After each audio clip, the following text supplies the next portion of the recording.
Welcome to iDream media. So జనరల్గా ఏంటంటే fatty liver సమస్య చాలా మందిని ఇబ్బంది పెట్టే ప్రాబ్లం ఇది. మ్యాక్సిమం ఆఫ్ ద ఐటీ పీపుల్లో ఈ ప్రాబ్లం ఉందని చెప్తూ ఉన్నారు. అంతేకాదు ఆల్కహాల్ తీసుకొని వాళ్ళలో కూడా ఫ్యాటీ లివర్ ప్రాబ్లం ఉంటుందట. ఎందుకు ఫ్యాటీ లివర్ వచ్చిందని మనకు ఎలా తెలుస్తుంది? లక్షణాలు ఏంటి? రాకుండా జాగ్రత్తలు ఏం తీసుకోవాలి? ఒకవేళ ఫ్యాటీ లివర్ ఉన్నట్లయితే ఎలాంటి ట్రీట్మెంట్స్ అందుబాటులో ఉన్నాయి? పూర్తి వివరాలు తెలుసుకుందాం. మనతో పాటు ప్రముఖ గ్యాస్ట్రో ఎంట్రాలజిస్ట్ అంటే హెపటాలజిస్ట్ డాక్టర్ సమీర్ కుమార్ గారు ఉన్నారు. డాక్టర్ గారు నమస్తే అండి. నమస్తే అండి. డాక్టర్ గారు, జనరల్గా ఫ్యాటీ లివరు అంటే ఫ్యాటీ లివర్ అంటే లివర్కి ఫ్యాట్ రావడమా? కరెక్ట్. అంటే ఫ్యాట్ కంటెంట్ అనేది లివర్లో ఒక 5% వరకు ఉండొచ్చు నార్మల్ పీపుల్. 5% దాటుతుందంటే అది లిమిట్ దాటుతున్నట్టే. అంటే మనకి ఇప్పుడు గేర్ బాక్స్లో అలాగే ఫ్యాట్ అక్యుములేట్ అయిపోతే ఎలా అయిపోతుందో అలా కూడా లివర్ ఛానల్స్ అన్ని బ్లాక్ అవడం స్టార్ట్ అవుతాయి. ఫంక్షనాలిటీ మారుతుంది. ఇంకా 10% ఎక్కువ అయితే ఇంకా డేంజర్. 20% అలా అవుతుందంటే అవి అలార్మింగ్ సిమ్టమ్స్ అన్నమాట. సో ఫ్యాట్ అక్యుములేషన్ అవుతుందంటే అది ఫ్యాటీ లివర్ డిసీజ్. ఎందుకు వస్తుంది అసలు ఇది? సో మీరు అన్నట్టు ఇందాక ఆల్కహాల్ తాగని వాళ్ళలో కూడా ఉంది అని, దాని ఒక సెపరేట్ ఎంటిటీ అంటాం. ఇంతకుముందు చూసుకుంటే most common cause fat liver disease కి ఆల్కహాల్, కానీ ఇప్పుడు non alcohol fat liver disease అని ఉంది. దాంట్లో ఏంటంటే ఆల్కహాల్ చాలా తక్కువ తీసుకుంటున్నా, అసలు తీసుకోపోయినా కూడా పేషెంట్స్ లో లివర్ లో ఫ్యాట్ వస్తుంది. మెయిన్ దానికి కారణం ఇప్పుడు చూసుకుంటే ఒబిసిటీ, దానిపైన డయాబెటీస్. ఈ ఒబిసిటీకి మేజర్గా మన కారణం ఏంటి? మన life style, sedentary life style, ఎక్కువ వర్కౌట్ చేయకపోవడము, ఎక్కువ టైం కూర్చుని ఉండడము, ఈ షుగరీ ప్రాసెస్డ్ ఫుడ్ ఎక్కువ తినడము, జంక్ ఫుడ్ ఉంటాం కదా, ఈ వెస్టర్నైజ్డ్ డైట్, ఈ డైట్ వల్ల ఎక్కువ ఎఫెక్ట్ అయ్యేది మన లివరే నన్ను అడిగితే. దాంతో డయాబెటీస్ ఒకసారి స్టార్ట్ అయిందంటే ఫ్యాట్ కంటెంట్ అనేది లివర్ లో ఆటోమేటిక్ గా చేరడం స్టార్ట్ అవుతుంది. ఇంకా ఫ్యాట్ లివర్ డిసీజ్ అనేది ప్రోగ్రెస్ అవుతుంది. ఇది కాకుండా కొన్ని జెనెటిక్ కాజెస్ కూడా ఉన్నాయి. దాంట్లో ఏంటంటే కొందరు మరీ లావుగా ఉండకపోవచ్చు, డయాబెటీస్ ఉండకపోవచ్చు, అయినా వాళ్ళలో కూడా ఫ్యాట్ లివర్ డిసీజ్ వచ్చే అవకాశం. ఇది చాలా తక్కువ మంది. దీన్నే లీన్ నాష్ అంటాము. దాన్ని మేజర్గా చూసుకుంటే ఒబిసిటీ, మన లైఫ్ స్టైల్కి సంబంధించిన కాంప్లికేషన్స్ వల్ల వచ్చిన ప్రాబ్లం, అండ్ డయాబెటీస్. ఇదే non alcohol fat liver disease causes. ఇప్పుడు లివర్లో ఫ్యాట్ చేరిందంటే జనరల్గా ఎలాంటి లక్షణాలు కనిపిస్తాయి? సో ఫస్ట్ స్టేజ్లో అయితే ఏమీ తెలియదు, ఎసిమ్టమాటిక్గా ఉంటారు. బహుశా అప్పుడప్పుడు కొందరు పేషెంట్స్ ఏం చెప్పచ్చు అంటే ఈ రైట్ సైడ్ అప్పర్ భాగం అంటే పై భాగం రైట్ సైడ్ కడుపు దగ్గర కొంచెం పెయిన్, డిస్కంఫర్ట్, కొంచెం అనీజీనెస్ చెప్పచ్చు. ఫెటీగ్ అంటే ఈజీగా అలసిపోవడము, వీక్నెస్, ఎక్కువ సరిగ్గా ఫుడ్ తిన్నా కానీ వీక్గా ఉన్నట్టు అని ఇలాంటి సిమ్టమ్స్ చెప్పచ్చు.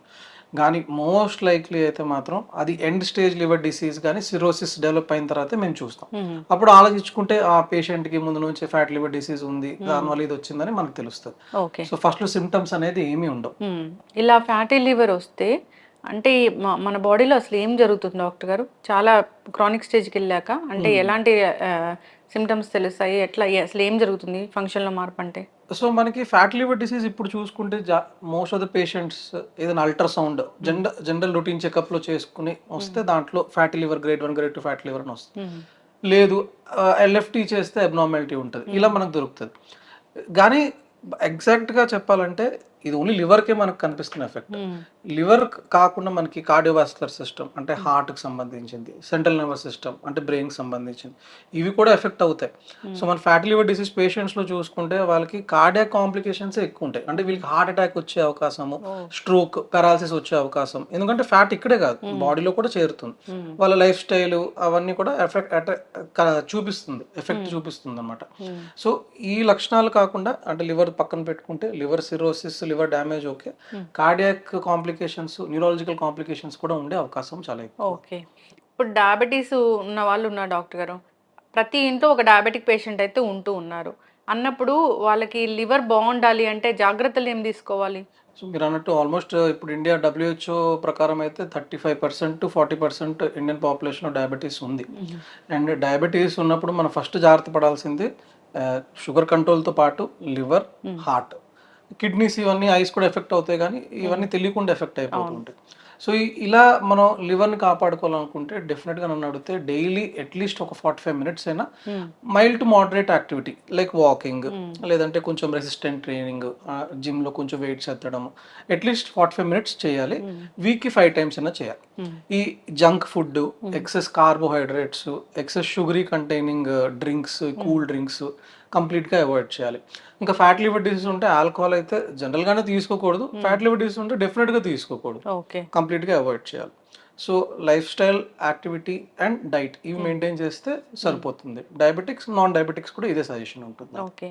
ఫ్యాటీ లివరు చాలా ఎక్కువ స్టేజ్‌లో మనకు తెలిసింది అన్నప్పుడు, అంటే లివర్ అంటే అదొక ఆర్గాన్, చాలా మంచి ఆర్గాను. కొంచెం లివర్ ఉన్నా గానీ మళ్ళీ గ్రో అవుతది అని జెప్తారు. అవును, హ్మ్. కరెక్ట్. సో మీరు అన్నట్టు మనకి స్టేజెస్ ఉన్నాయి ఫ్యాట్ లివర్ కూడా. ఫస్ట్లో జస్ట్ మనకి ఫ్యాట్ లివర్ డిసీజ్ అని తెలుస్తుంది. సెకండ్ స్టేజ్లో స్టియోటో హెపటైటిస్ అంటాం, అంటే ఫ్యాట్తో పాటు లివర్ స్వెల్లింగ్ కూడా వచ్చేస్తుంది. థర్డ్ స్టేజ్లో ఫైబ్రోసిస్, అంటే డ్యామేజ్ అయ్యి ఇప్పుడు మనకు దెబ్బ తగిలితే స్కార్ ఎలా వస్తుందో అట్లా స్కార్ లివర్లో కూడా వెళ్తుంది. ఇంకా fourth stage cirrhosis. So stage 1, stage 2 వరకు జనరల్ రివర్సిబుల్. లివర్ ఆ ఇన్సల్ట్ తట్టుకుంటుంది. చాలా మంది ఆల్కహాల్ కూడా బాగా తాగిన వాళ్ళు లివర్ రీజనరేట్ మంచిగా అవుతుంది. బాగా డ్యామేజ్ అయిందంటే బాగా ఎక్కువ తాగిన దీంట్లో కూడా అంతే. సో స్టేజ్ మన స్టియోటో హెపటైటిస్ వరకు కూడా తట్టుకుంటుంది. ఫైబ్రోసిస్ కూడా కొంచెం రివర్సిబులే, కానీ సిరోసిస్ డెవలప్ అయిందంటే మాత్రం అది చాలా డేంజర్. అక్కడ రీజనరేట్ అవ్వదా? ఇంకా రీజనరేషన్ అవుతుంది. సిరోసిస్ వచ్చిందంటే ఇప్పుడు వరకు అయితే మెడిసిన్స్ అన్ని ట్రై చేస్తున్నాం కానీ ఏవి సక్సెస్ఫుల్ లేవు. సిరోసిస్ వచ్చిందంటే జనరల్గా ప్రోగ్రెసివ్, ఇంకా ఈవెన్చువల్గా లివర్ ట్రాన్స్ప్లాంట్ ఆప్షన్ ఉంటుంది. లేదంటే మాత్రం ఫైబ్రోసిస్ వరకు అయినా మనం ట్రై చేయొచ్చు రివర్స్. ఓకే. ఇప్పుడు ఏ ఏజ్‌లో లివర్ బాగుందా లేదా అనే టెస్ట్‌కి వెళ్ళాలి అసలు? సో నన్ను అడిగితే ఎవ్రీవన్ 12 ఇయర్స్ తర్వాత అట్లీస్ట్ 18 ఇయర్స్ ప్లస్ ఒక liver biochemical test, viral markers అంటాం, హెపటైటిస్ బి, హెపటైటిస్ సి, అంటే లివర్కి సంబంధించింది, ఇది కంపల్సరీ చేయించుకోండి. 18+ దాటిన తర్వాత అయితే మాత్రం అల్ట్రాసౌండ్ అబ్డామిన్ కూడా చేయించుకోండి. అల్ట్రాసౌండ్ అబ్డామిన్ చేయించుకుని లివర్ బాగానే ఉందంటే ఓకే. ఒకవేళ గ్రేడ్ 1 ఫ్యాటీ లివర్ చాలా కామన్గా దొరుకుతుంది. ఇప్పుడు చూసుకుంటే ఆల్మోస్ట్ ప్రతి అడల్ట్స్లో అయినా ముగ్గురులో ఒకరికి గ్రేడ్ 1 ఫ్యాటీ లివర్ కానీ అలా ఉంటుంది. అప్పుడు అట్లీస్ట్ ఒక లివర్ బయోకెమికల్ టెస్ట్ చేసి మీరు వెయిట్ కరెక్ట్గానే ఉన్నారా లేదా ఒకసారి hepatitis B, hepatitis C blood test చేసుకుని చూసుకోవడం బెటర్. నెగిటివ్ ఉందంటే వెయిట్ కంట్రోల్ చేయండి, డైట్ కంట్రోల్ చేయండి. ఐ థింక్ అది బాగానే ఉంటుంది. గ్రేడ్ 2, గ్రేడ్ 3 అయితే మాత్రం ఒకసారి మనం డీప్గానే ఎవాల్యుయేట్ చేయాల్సి ఉంటుంది. ఓకే. లివర్ పూర్తిగా పాడైపోయింది డాక్టర్ గారు, అంటే ట్రాన్స్ప్లాంటే ఇంకా. సో దాంట్లో కూడా కొన్ని స్టేజెస్ ఉంటాయి. లివర్ డ్యామేజ్ అయిన తర్వాత కూడా ఏబిసి అని మనం కేటగరైజ్ చేసుకోవచ్చు. కొన్ని స్కోరింగ్ సిస్టమ్స్ కూడా ఉంటాయి. సపోజ్ కాంప్లికేషన్స్ ఎక్కువ అయిపోతున్నాయి అంటే ఇంకా ట్రాన్స్ప్లాంట్ ఆప్షన్ ఉంటుంది. కొన్నిసార్లు ఏ స్టేజ్, బి స్టేజ్ వరకు మెడిసిన్స్తో మేనేజ్ చేయొచ్చు, కానీ జనరల్గా ఇది ప్రోగ్రెసివ్ ఉండే అవకాశం ఎక్కువ ఉంటుంది. సో సి స్టేజ్కి వెళ్ళిందంటే మాత్రం డెఫినెట్లీ ట్రాన్స్ప్లాంట్ బెటర్ ఆప్షన్ ఉంటుంది. ఓకే. లివర్ క్లెన్స్ అవ్వాలంటే చాలా రకాల డ్రింక్స్, సో అలా గ్రీన్ జ్యూస్ తాగండి లివర్ డిటాక్స్ అవుతుంది ఇలా చెప్తూ ఉంటారు కదా, పనిచేస్తాయి డాక్టర్ గారు అవి? సో నా పబ్లిక్ అయితే సజెషన్ ఫస్ట్ ఇలాంటివి ఏమీ వినొద్దు. లివర్ యాక్చువల్లీ ఒక డీటాక్సిఫైయింగ్ ఆర్గాన్. లివర్ నేను డీటాక్సిఫై చేస్తాం, ఏం చేయం. దాన్ని హెల్తీగా మెయింటైన్ చేయడానికి మంచి ఫుడ్ తినండి, ఎక్సర్సైజ్ చేయండి, అంతే సరిపోతుంది. ఇన్ఫాక్ట్ ఇప్పుడు మనకి దొరికే బయట ఈ మెడిసిన్స్ లివర్ డీటాక్సిఫైయింగ్ అని దాంతో సైడ్ ఎఫెక్ట్స్ ఎక్కువ. డ్రగ్ ఇండ్యూస్డ్ లివర్ ఇంజరీ అంటాం. సో దాంట్లో ఏంటంటే బయట డ్రగ్స్ వల్ల ఎస్పెషలీ కొన్ని మెటల్స్, హెవీ మెటల్స్ ప్రయోగిస్తారు. దానివల్ల ఏంటంటే లివర్ ఎక్కువ డ్యామేజ్ అవుతుంది. ఈ మధ్య కాలం ఎక్కువ చూస్తున్నాం ఆ కేసెస్. ఎందుకంటే జనాలు కూడా అదొక ఎందుకో ఆ నమ్మకం, చెట్ల మందు వాడదాము తగ్గుతుంది అలా తీసుకుని వస్తారు. మన దగ్గరకు వచ్చేసరికి జాండీస్ ఇనిషియల్గా 3-4 ఉన్నది 20-30, అప్పుడు కూడా అప్పుడప్పుడు ఇంకా లివర్ మొత్తం ఫెయిల్యూర్ అయ్యి ట్రాన్స్ప్లాంట్ కూడా చేయాల్సిన అవకాశం ఉంటుంది. సో లివర్కి అసలు ఏమి చేయొద్దు, ఆల్కహాల్ తీసుకోవద్దు, హెల్దీ డైట్ తినండి, ఎక్సర్సైజ్ చేసుకోండి. లివర్ని డీటాక్సిఫై చేసే అవసరమే లేదు, అదే మిమ్మల్ని డీటాక్సిఫై చేస్తుంది. ఓకే, చక్కగా చెప్పారు డాక్టర్ గారు. అంటే మాటి మాటికి కామెర్లు అవుతూ ఉన్నాయి, జాండీస్ వస్తూ ఉన్నాయి అంటే కూడా లివర్ పాడైనట్లేనా? లేదు, అంటే అన్నిసార్లు ఇలా ఉండదు. డిఫరెంట్ కాజెస్ ఉంటాయి. ఇప్పుడు లివర్లో కూడా ఏంటంటే మనకి pre hepatic, hepatic, post hepatic ఉంటాయి. అంటే ఫస్ట్ జాండిస్ బిలిరుబిన్ తయారు చేసేయడానికి బ్లడ్ సెల్స్ డిస్ట్రాయ్ అవ్వచ్చు, ఆ ప్రాబ్లం ఉంటే కూడా జాండీస్ రావచ్చు. లివర్ పర్సేలో ప్రాబ్లం రావచ్చు. లివర్ దాటిన తర్వాత దాని రూట్ ఉంటుంది, పిత్తాశయం దారి, ఆ బ్లాకేజెస్ ఉన్నా కూడా రావచ్చు. సో ఓన్లీ లివర్ పాడైనందువల్ల చెప్పలేము. అలా రికరెంట్ గా జాండీస్ వస్తుందంటే ఒకసారి డెఫినెట్ గా మీ గ్యాస్ట్రోంటాలజిస్ట్ ని కన్సల్ట్ అయితే వాళ్ళు దాన్ని ఎవాల్యుయేట్ చేసి ఎందుకు అవుతుంది అనేది తెలుసుకోవచ్చు. ఇప్పుడు పెయిన్ కిల్లర్స్ వాడడం మనం మోస్ట్ కామన్గా చూస్తూ ఉంటాము. ఈ పెయిన్ కిల్లర్స్ ఎక్కువగా మందులు వాడడం, ప్రతిదానికి వాడడము, ఇవి కూడా లివర్ని డ్యామేజ్ చేస్తాయా? సో పెయిన్ కిల్లర్స్ మనం ఓన్లీ కిడ్నీని అండ్ స్టమక్ అల్సర్స్ చేస్తుంది అనుకుంటాం, కానీ అట్లా కాదు. పెయిన్ కిల్లర్స్ లివర్ ఎఫెక్ట్ కూడా ఉంటుంది. సో జుడిషియస్ గా వాడాలి, అవసరం ఉన్నప్పుడు డాక్టర్ ప్రిస్క్రైబ్ చేస్తేనే వాడాలి. మనం నచ్చినట్టు ఓన్లీ నన్ను అడిగితే పారాసెటమాల్ లిమిటెడ్ డోస్లో తీసుకోవచ్చు, కానీ మిగతా పెయిన్ కిల్లర్స్ అట్లా అయితే తీసుకోకూడదు. పారాసెటమాల్ కూడా ఎక్సెస్ డోస్లో అయితే లివర్కే ఫస్ట్ ఇంజరీ చేసేది. ఓకే. ఇప్పుడు నేను ఒకటి విన్నాను ఏంటంటే, టెస్ట్ చేస్తే అందరికీ ఫ్యాటీ లివర్ ఉంటదని. అది కరెక్టే. మనం ఇందాక అనుకున్నట్టు ఆల్మోస్ట్ 3 adultsలో ప్రతి ఒక్కరికి ఉంటుంది. ఆ! సో ఇండియన్స్లో కొంచెం ఎక్కువే, నేను ఒప్పుకుంటాను. సో ఇప్పుడు మనకు ఒక సింపుల్ టెస్ట్ వచ్చింది, ఫైబ్రో స్కాన్ అని. ఈ మధ్య వైడ్లీ అవైలబుల్ ఉంది, అన్ని మేజర్ హాస్పిటల్స్, కార్పొరేట్ హాస్పిటల్స్లో క్యాంప్స్లో చేస్తున్నారు. అంటే బయట సింగిల్గా చేయించుకుంటే అది కొంచెం కాస్ట్ ఎక్కువ, కానీ అన్ని చోట్ల ఫ్రీ క్యాంప్స్ అవుతున్నాయి. సింపుల్ టెస్ట్, ఒక చిన్న ప్రోబ్ ఉంటుంది మన లివర్ దగ్గర పెట్టి, దాని వైబ్రేషన్స్ పంపిస్తాం, అకాస్టిక్ వైబ్రేషన్స్ ద్వారా. దాంట్లో మన fat content, fibrosis levels, kPa cap అనేది తెలుస్తుంది. సో ఫ్యాట్ కంటెంట్ ఎగ్జాక్ట్గా ఎంత ఉందో తెలిసింది అనుకోండి. సపోజ్ మీకు గ్రేడ్ 1 ఫ్యాట్ లివర్ అంటే అల్ట్రాసౌండ్లో ఓన్లీ మనం గ్రేడ్ 1 గ్రేడ్ 2 అలా చెప్పం, కానీ ఎగ్జాక్ట్ వాల్యూస్ చెప్పలేం. సో అది వాల్యూస్ ఒకటి తెలుస్తాయి, ప్లస్ అదొక బెటర్ టెస్ట్ డెఫినెట్గా. అండ్ ఈవెన్చువల్గా బెస్ట్ టెస్ట్ లివర్లో ఎంత ఫ్యాట్ ఉన్నది తెలుసుకోవాలంటే లివర్ బయాప్సీ. అది అవసరం లేదు. సో గ్రేడ్ 1 ఫ్యాట్ లివర్ కామన్గా ఉన్నా కానీ నన్ను అడిగితే ఫస్ట్ మీరు చేయాల్సింది, మీకు డయాబెటీస్ ఉంటే దాన్ని కంట్రోల్ పెట్టుకోండి, ఒబిసిటీ ఉందంటే వెయిట్ కంట్రోల్ చేసుకోండి, ఒకసారి లివర్ బ్లడ్ టెస్ట్ చేసుకోండి, లివర్ ఫంక్షన్ టెస్ట్ ఎలా ఉందో చూసుకోండి. లెఫ్టీ వైరల్ అంటే హెపటైటిస్ బి, హెపటైటిస్ సి చేసుకుని బాగానే ఉందనుకోండి, గ్రేడ్ 1 ఫ్యాటీ లివర్ ప్రస్తుతం అయితే ఏం పట్టించుకోవద్దు. కానీ ఫాలో అప్ చేసుకోండి, మళ్ళీ 6 months తర్వాత ఒకసారి చెక్ చేసుకొని చూసుకోవడం బెటర్. ఎస్, చక్కగా చెప్పారు డాక్టర్ గారు. లివర్ బాగుండాలంటే ఆల్కహాల్, జంక్ ఫుడ్ ఇలాంటివి తీసుకోకూడదు, శారీరక వ్యాయామం ఖచ్చితంగా చేయాల్సింది. అంతేకాదు ఎప్పుడైనా కొంచెం తేడా వస్తుంది బాడీలో, మనకి కామెల్ లాంటివి ఇలాంటివి వస్తూ ఉన్నాయి అన్నప్పుడు ఒకసారి డాక్టర్ దగ్గరికి వెళ్ళాల్సిందే. చాలా మంది కూడా జాండీస్ వస్తుందంటే ఆ జాండీస్ వస్తుంది తగ్గిపోతుంది, ఇంత టెక్నాలజీ, ఇంత అడ్వాన్స్ మెడిసిన్ వచ్చినా కానీ ఇంకా చెట్ల మందుల కోసం వెళ్ళే వాళ్ళని మనం చూస్తూ ఉన్నాము. ఆ చెట్ల మందులు జాండీస్ని తగ్గించడమేమో కానీ లివర్ని అయితే పాడు చేస్తాయి. డెఫినెట్లీ ఇంకా బ్యాడే చేస్తుంది. అంటే మరి ఇంకా అలా నమ్మకం ఉండిపోయింది జనాల్లో, అది ఏం చేయలేం. ఏమో మేబీ వన్ టైం అది లాస్ట్ నాలెడ్జ్, కానీ ఇప్పుడైతే మాత్రం మెడిసిన్స్ అది వాడితే డ్యామేజ్ ఎక్కువ, కానీ యూజ్ అయితే ఏం లేదు. ఇన్ఫాక్ట్ చాలాసార్లు పేషెంట్స్ లివర్ ట్రాన్స్ప్లాంట్ కూడా వెళ్ళాల్సి వచ్చింది, అంటే చెట్ల మంది వాడి ట్రాన్స్ప్లాంట్ వరకు వెళ్తారు. లివర్ ఫెయిల్యూర్లోకి వెళ్ళి ట్రాన్స్ప్లాంట్ కూడా చేయాల్సి వచ్చిన అవకాశాలు ఉంటాయి. సో అనవసరం రిస్క్. కొన్నిసార్లు అయితే ఇప్పుడు hepatitis A, hepatitis C, jaundice simple viral infections, అసలు ఏం వాడకపోయినా మీరు దాని టైంలో తగ్గిపోతుంది. దాని కొందరు అదే పట్టుకుని, అంటే పేషెంట్స్ కూడా అడుగుతారు, సార్ బిల్రూబిన్ 6 ఉంది, 7 ఉంది, తగ్గట్లేదు, టెన్షన్ అవుతుంది అంటే ఆ టెన్షన్ పడి చెట్ల మంది తీసుకుంటే మళ్ళీ 30-40కి వెళ్తుంది ఆ జాండిస్ లెవెల్స్, అప్పుడు మళ్ళీ వస్తారు. సో కొన్నిసార్లు ఏమి చేయక్కర్లేదు, ఏమి చేయకపోయినా అది ఆటోమేటిక్గా తగ్గిపోతుంది. కానీ డెఫినెట్గా ఒకసారి కన్సల్ట్ చేసుకుని జాండీస్ కారణం సేఫ్గా ఉందా లేదా, లివర్ బాగానే ఉందా లేదా, దాంట్లో కూడా కొంచెం కోయాగులేషన్ పారామీటర్స్ ఉంటాయి, అంటే రక్తం గడ్డ కడుతుందా లేదా, పల్చగా ఉందా లేదా తెలుస్తుంది. లివర్లోనే మనకి క్లాటింగ్ ఫ్యాక్టర్స్ వస్తాయి. సో ఆ ఫంక్షన్ కూడా బాగానే ఉందంటే ఓకే, లివర్ సేఫ్, మనం జస్ట్ మెడిసిన్స్ వాడి వెయిట్ చేయొచ్చు. కొన్నిసార్లు నేను చెప్పినట్టు అసలు ఏం వాడకపోయినా దానికదే జాండీస్ తగ్గిపోతుంది. ఓకే డాక్టర్ గారు, ఏదైనా కానీ జంక్ ఫుడ్ ఇలాంటివి ఖచ్చితంగా మానేయాలి, మీరు అన్నట్లుగా ఆల్కహాల్ తీసుకోవడం మానేయాలి. అయితే ఐటీ పీపుల్ విషయానికి వస్తే వాళ్ళకి ఎందుకు ఎక్కువగా ఫ్యాటీ లివర్ వస్తుంది? అంటే నేను ఎక్కువ గమనించింది ఏంటంటే, వాళ్ళ ప్రొఫెషన్లో ఒకటి వాళ్ళు ఎక్కువసేపు కూర్చుని ఉంటారని నేను అనుకుంటున్నాను, లాంగ్ అవర్స్. తర్వాత వాళ్ళ టైమింగ్ షిఫ్ట్స్ కూడా ఉంటాయి కదా. సో కొన్నిసార్లు ఏదో స్ట్రెస్ అవుతుంది అంటారు, బింజ్ ఈటింగ్ ఒకటి. అంటే కొందరు పేషెంట్స్ నేను చూసాను, సార్ నైట్ నైట్ ఉన్నప్పుడు షిఫ్ట్ ఏదో వెళ్తాము, బింజ్ ఈటింగ్ చేస్తాం, వాళ్ళకి ఇవన్నీ కూడా ఉంటాయి అనుకుంటా, అది ర్యాక్స్, ఫుడ్ పెట్టిన ర్యాక్స్, మనీ పెడితే అది వచ్చేయడం.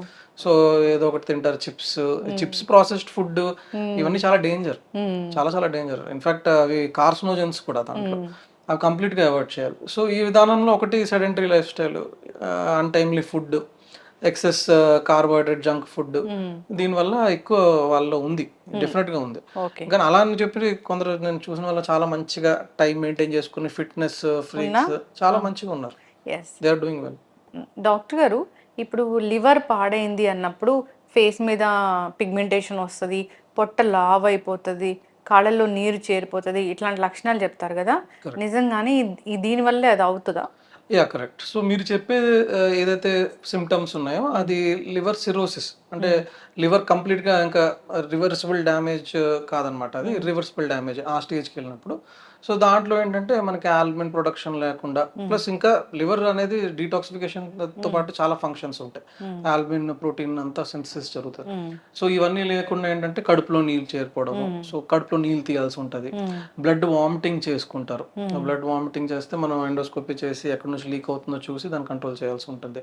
మత్తులోకి వెళ్ళిపోతారు, ఎన్సెఫలోపతి అంటాము. సో వాళ్ళకి ఏంటంటే అమోనియా క్లియర్ అవుతుంది సరిగ్గా. అమోనియా క్లియర్ అవ్వకపోతే బ్రెయిన్ లో అంతా స్వెల్లింగ్ వచ్చి మత్తులోకి వెళ్ళిపోతారు. కిడ్నీ మీద ఎఫెక్ట్ పడుతుంది, యూరిన్ తక్కువ అయిపోయి అప్పుడప్పుడు డయాలసిస్ అవసరం కూడా పట్టొచ్చు.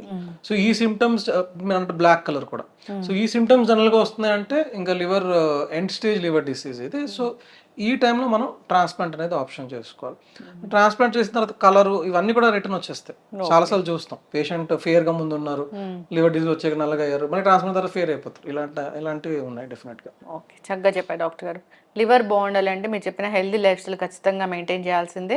సో 18 years ఆఫ్ ఏజ్ నుంచి కూడా ఒకసారి ఎల్ఎఫ్టి, అబ్డోమిన్ చేయించుకోవాలి. Hepatitis B, hepatitis C. ఇంకోటి నేను ఇండియాలో అయితే హెపటైటిస్ బి వ్యాక్సినేషన్ అయితే మ్యాండేటరీ పీడియాట్రిక్ పుట్టినప్పటి నుంచి. కానీ ఏదైనా మిస్ అయిందంటే మాత్రం తీసుకోవాలి వ్యాక్సిన్. సపోజ్ హెపటైటిస్ బి చేశారు, నెగిటివ్ వచ్చింది, నెగిటివ్ వచ్చి మీరు వ్యాక్సినేషన్ తీసుకోలేదంటే డెఫినెట్గా వ్యాక్సినేషన్ తీసుకోవాలి. Okay. Hepatitis A, hepatitis E vaccines కూడా ఉన్నాయి. హెపటైటిస్ ఏ వ్యాక్సిన్ అయితే కూడా పీడియాట్రిక్ దాంట్లో ఆ షెడ్యూల్ రొటీన్ ఉంది. హెపటైటిస్ ఈ ఇప్పుడు లాంచ్ అవుతుంది. సో అది కొన్ని కండిషన్స్కే ఇస్తాం, అందరికీ అంత రికమెండ్ చేయట్లేదు. అంటే లివర్ సేఫ్ గురించి చెప్తున్నాను ఇవి. సో ఈ వ్యాక్సిన్స్ తీసుకుంటే కూడా సేఫ్. ప్రత్యేకంగా ఉమెన్ కి జాగ్రత్తలు అంటే ఏం చెప్తారు? ఉమెన్ కా సో సెపరేట్గా ఏం లేదు, వాళ్ళకేం రిస్క్ ఫ్యాక్టర్స్ లేదు. కానీ ఒక్కటి ఏంటంటే ఇప్పుడు సపోజ్ ఇది కంపేర్ చేస్తుంటాను కాదు, కానీ మేల్స్కి ఎంత ఆల్కహాల్ తీసుకుంటారో దానికన్నా ఉమెన్ ఓన్లీ 75%కే లివర్ సిరోసిస్ అయిపోతుంది. సో వాళ్ళది relatively alcohol content requirement to develop cirrhosis తక్కువ. ఓకే. సో తక్కువ దానికే ఎఫెక్ట్ అవుతుంది. సో ఆ విధానంలో అయితే ఆల్కహాల్ డెఫినెట్లీ నో ఎవరికి, వాళ్ళకైతే ఇంకా strictly they have to avoid. ఖచ్చితంగా డాక్టర్ గారు చాలా చక్కటి ఇన్ఫర్మేషన్ అండి, అందరూ ఫాలో అవ్వాలని కోరుకుందాం. లివర్కి సంబంధించి ఇలాంటి ఇష్యూస్, కాళ్ళలో నీరు చేరినట్లు, పొట్ట పెద్దగా అవుతున్నట్లు, లేదా డైజెషన్ ఇష్యూస్ ఉన్నాయి, సో మీరు అన్నట్లుగా బైలిరుబిన్ అనేది తగ్గిపోతుంది, ఇలాంటి అన్నప్పుడు కూడా వాళ్ళకి తెలిసిపోతుంది సిమ్టమ్స్ అంటే ఒకసారి డాక్టర్ని సంప్రదించాల్సిందే. ఎట్లా అయితే చెప్తారో యాన్యువల్ చెకప్ దాంట్లో కూడా ఈ టెస్టులు చేయించుకుంటే మంచిది. సో ఫాలో అవ్వాలని కోరుకుందాం డాక్టర్ గారు. చాలా చక్కటి ఇన్ఫర్మేషన్, ధన్యవాదాలు. Thank you. And for more videos, Please subscribe to iDream. Please subscribe to iDream. Please subscribe iDream. And please subscribe to iDream. For more videos, subscribe to iDream. please like, share and subscribe to the channel. Congratulations, iDream. Subscribe to iDream. Subscribe to iDream. So subscribe to iDream Media. iDream की iDream team अंदर की huge congratulations. Please subscribe iDream Media. Please subscribe to iDream. Subscribe iDream. Please subscribe to iDream. iDream అంటే నా కళల channel subscribe చేసుకున్న నోరు తిరుగుతలేదు, మీరైతే గంట గుర్తు కొట్టండి. For more such videos, please subscribe to iDream. Subscribe to iDream. Please subscribe to iDream. Please subscribe iDream Media. Please do subscribe to iDream. Please subscribe to iDream Media. For best entertainment and information, please subscribe iDream. And don't forget to subscribe to iDream.